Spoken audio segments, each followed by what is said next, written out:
There was Eru, the One, who in Ardor is called Iluvatar. And he made first the Ainur, the holy ones, that were the offspring of his thought, and they were with him before aught else was made. And he spoke to them, propounding to them themes of music, and they sang before him, and he was glad. But for a long while they sang only each alone, or but few together, while the rest hearkened, for each comprehended only that part of the mind of Iluvatar from which he came, and in the understanding of their brethren they grew but slowly. Yet ever as they listened, they came to deeper understanding, and increased in unison and harmony. And it came to pass that Iluvatar called together all the Ainur, and declared to them a mighty theme, unfolding to them things greater and more wonderful than he had yet revealed. And the glory of its beginning and the splendor of its end amazed the Ainur, so that they bowed before Iluvatar and were silent.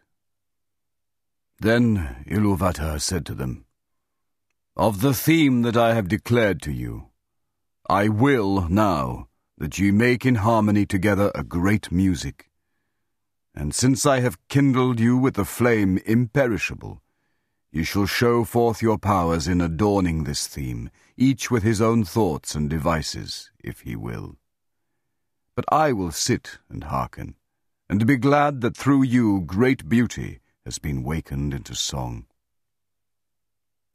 Then the voices of the Ainur, like unto harps, and lutes, and pipes, and trumpets, and viols, and organs, and like unto countless choirs singing with words, began to fashion the theme of Iluvatar to a great music. And a sound arose of endless interchanging melodies woven in harmony, that passed beyond hearing, into the depths, and into the heights, and the places of the dwelling of Iluvatar were filled to overflowing, and the music and the echo of the music went out into the void, and it was not void. Never since have the Ainur made any music like to this music, though it has been said that a greater still shall be made before Iluvatar by the choirs of the Ainur and the children of Iluvatar after the end of days.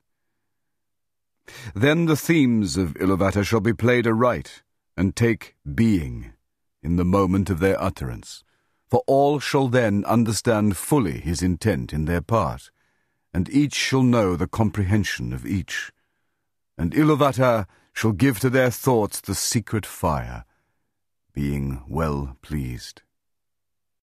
But now Iluvatar sat and hearkened, and for a great while it seemed good to him, for in the music there were no flaws. But as the theme progressed, it came into the heart of Melkor to interweave matters of his own imagining that were not in accord with the theme of Iluvatar. For he sought therein to increase the power and glory of the part assigned to himself. To Melkor, among the Ainur, had been given the greatest gifts of power and knowledge, and he had a share in all the gifts of his brethren. He had gone often alone into the void places, seeking the imperishable flame, for desire grew hot within him to bring into being things of his own, and it seemed to him that Iluvatar took no thought for the void, and he was impatient of its emptiness. Yet he found not the fire, for it is with Iluvatar.